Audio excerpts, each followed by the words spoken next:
Medyo may katagalan na rin ano, na hindi ko kayo na i-update sa point system o doon sa scoring system ng ilan sa mga probinsya. Pero ngayon lang ngayong buwan lang ay dumating yung news patungkol naman sa pag-upgrade o pag-update ng o yung grid doon sa general term natin ano. So i-update ko kayo patungkol sa usapin na ito kasi marami pa rin yung nakafocus doon sa pag-update ng kanilang mga point system o yung point assessment grid ng mga probinsya. Pero ang pag-uusapan natin ngayon, alam ko, katulad ng sinabi natin, kung noong mga nakararaang buwan ay nag-update ang isang probinsya at sunod-sunod na nag-update yung kanilang program, gayon din ngayon sa assessment grid, sa point system, sa scoring grid o sa grid mismo ng bawat probinsya. At nakita natin dito ilan sa mga may pagbabago, syempre ay ang probinsya ng Alberta. Isa sa mga nangunguna sa pag-assess palagi ng kanilang system ng pag-i-invite ng mga, let's say, ng mga workers o ng mga foreign workers. At titingnan natin dito kung ano yung mga nagbago. Pero hindi na natin siguro ikukumpara ng specific ano. Kasi meron na tayong vlog patungkol sa point assessment grid ng Alberta. Balikan nyo na lang po ano, noong pang Alberta Immigration Nomination Program pa ang tawag noon. Pero ngayon nga sabi natin is Alberta Immigration parang Nomination Program pa ang tawag noon. Pero ngayon ay tinatawag na po itong Alberta Advantage. No?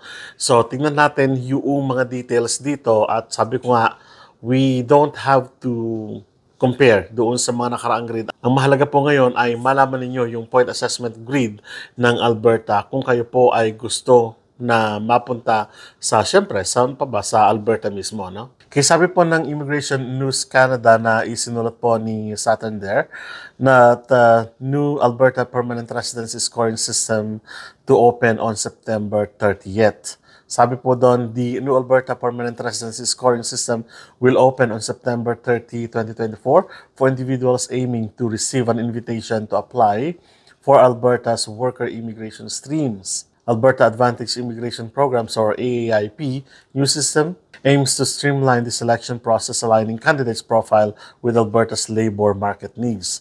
The Worker EOI is designed to help Alberta attract skilled workers to meet its economic and demographic requirements.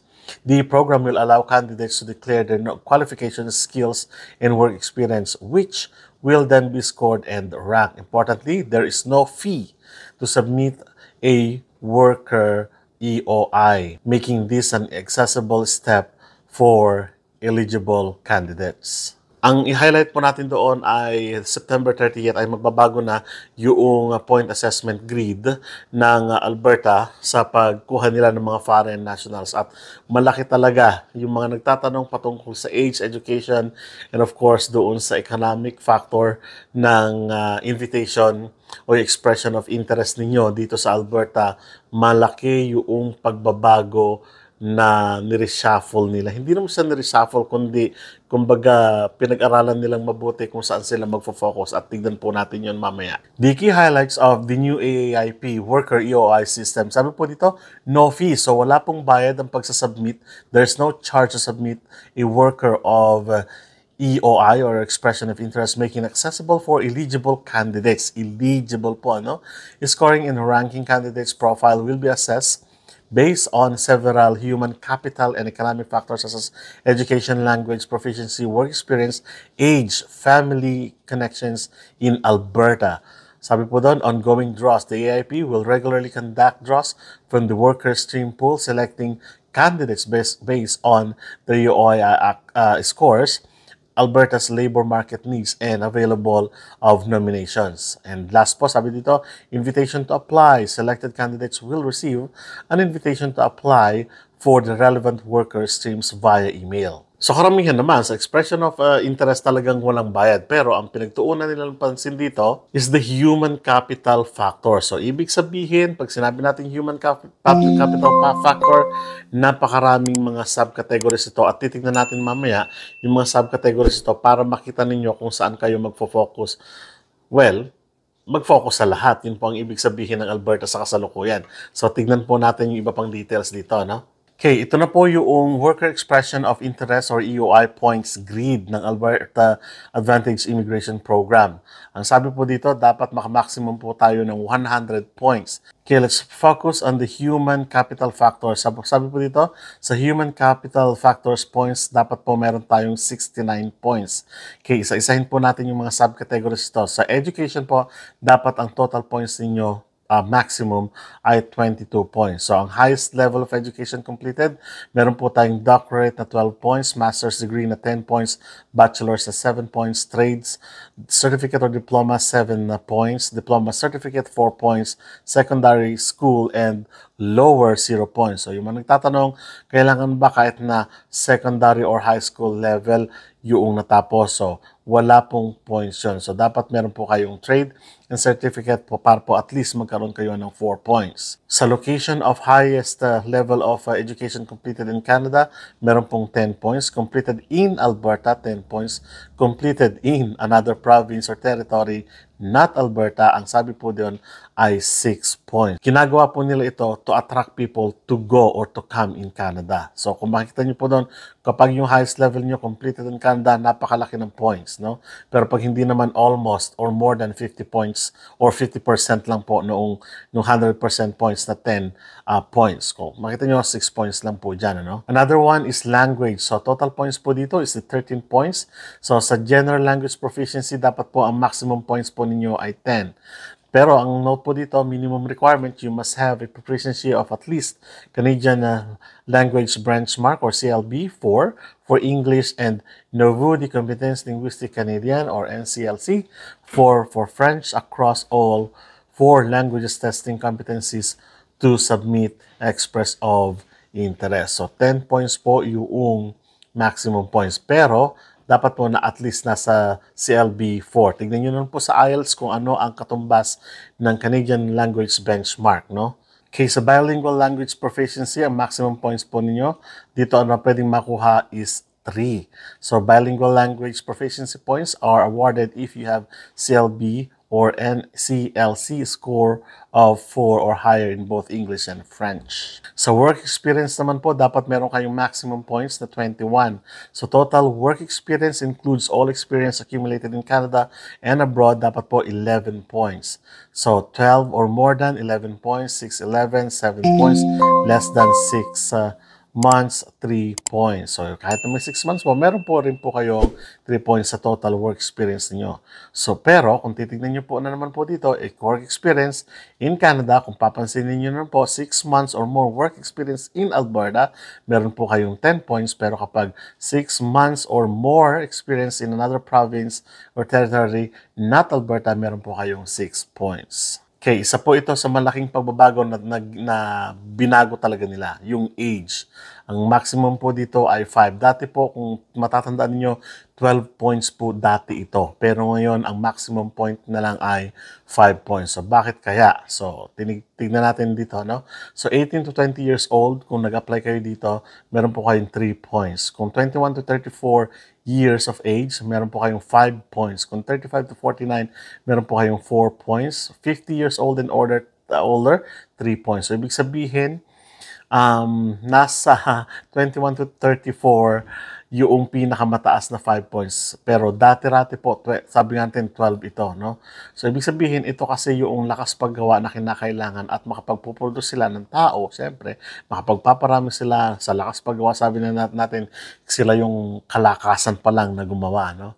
So, medyo medyo tatagilid na kapag 35 years old and above, medyo pababa na yung score ninyo. So, kung nagtatanong kayo, Kuya Rod, 50 years old na ako, pwede pa ba ako? Pwede pa naman, pero sabi dito, or older, 3 points na lang po yan, no? Pero kung masyadong bata naman, ganoon din. Kung 18 to 20 years old, bata pa. Medyo hindi pa raw o kulang pa yung experience, kaya 3 points pa lang. Another one is the family connection in Alberta na may total points na 8. Sabi po dito, points awarded for having a family member in or living in Alberta who is Canadian citizen or permanent resident over 18 years old of age is 8 points. So, ibig sabihin, kung may kamag-anak po kayo dito sa Alberta, 8 points. So, sabi po dito, family member must be your parent, grandparent, child, grandchild, sibling, aunt, uncle, niece, and nephew. So, yun po yung mga qualified. Hindi naman po qualified kapag points are not awarded for family connections for your in-laws. Kuya Rod, kaibigan, hindi po kasama. So, economic factors, total points 31. So, paano natin madadagdagan ito? Sabi po dito, kung kayo ay may job offer dito sa Alberta, pwede po kayo makakuha ng maximum na 16 points. Ang sabi po dito, job offer for permanent full-time employment in Alberta, meron po kayong 10 points. Pero kung may job offer to work in select Alberta rural communities or sector, meron lang po kayong 6 points, Halimbawa, may endorsement, may job offer sa law enforcement occupation o kaya naman sa hospitality and stream, meron po kayong 6 points dyan, Magfo-fall lang po kayo sa isa lang, Or, pwede naman po yung Alberta job offer location. Halimbawa naman po, dito meron kayong maximum na 5 points. Kung nasa Calgary Census Metropolitan, i-click nyo po ito, hanapin nyo po ito, wala pong points yan. Pero pag nakarating po kayo dito sa Rural Renewal Stream Designated Community, meron po kayong 5 points, O kaya naman dito sa Alberta Community na meron pong job location outside of Edmonton and Calgary Census Metropolitan Areas and Rural Renewal Stream Designated Communities, meron po kayong 5 points. So, ganun po ang pagpupuntos nila sa kasalukuyan kasi nagbabago, lumalawak ang immigration siyempre ng province. And then another one po, sabi dito, if you have job offer in regulated occupation in Alberta and meets regulatory requirements to practice the occupation, meron po kayong, in Alberta meron po kayong 10 points. Halimbawa po ay early childhood educator, may nakakuha po kayo ng lisensya sa Alberta, pwede po, tapos may nag-apply, may nagbigay ng job offer sa inyo.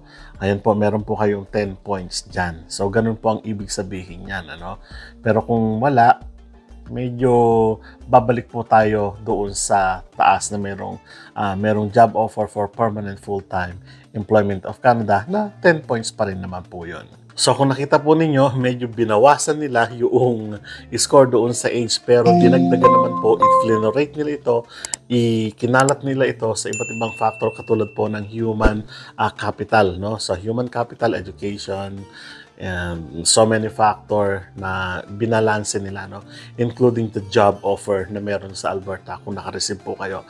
So, ibig sabihin lang po nito na kailangan ninyong pagyamanin yung paghahanap pa ng trabaho sa Alberta para makakuha kayo at least ng 10 points or maximum of 16 points kung nanaisin po ninyo. So, saan po kayo makakahanap ng trabaho sa Alberta? Puntahan nyo lang po doon sa A-List. Sa Alberta po yan, A-L-I-S, A-List, Puntahan nyo po doon, napakaraming trabaho na ino-offer doon at baka sakali na isa kayo sa mabigyan ng job offer pagdating po ng araw o ng panahon.